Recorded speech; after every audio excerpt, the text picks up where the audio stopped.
صلی الله علیه وسلم اطاعت حوالې سره دا ډیره اهمه خبره ده او وشوله. زه مختصره خبره کوم. یو ډیر قیمتي او د رسول الله ټول احادیث قیمتي دي، خو دا یو ډیر اهم حدیث دی چې نبی کریم صلی الله علیه وسلم وفرمایل چې زما امتیان به ټول جنت ته ځي مګر چا چې انکار وکړو. نو صحابه تپوس وکړو ومن ابا یا رسول الله، څوک انکار کوي د امتیانو؟ ستا امتي به انکار به کوي.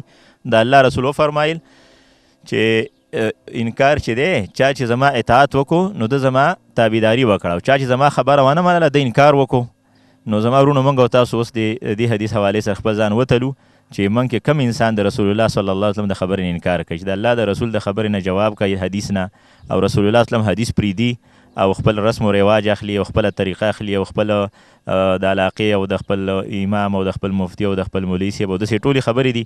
تاسو په خپله پوهیږئ چې د رسول الله صلی الله علیه وسلم د حدیث مقابله کې موږ هغه اخلو، نو دا د رسول الله صلی الله علیه وسلم انکار شو. الله تعالی دې موږ او تاسو د دې نه محفوظ وساتي او الله دې زموږ حفاظت وکړي.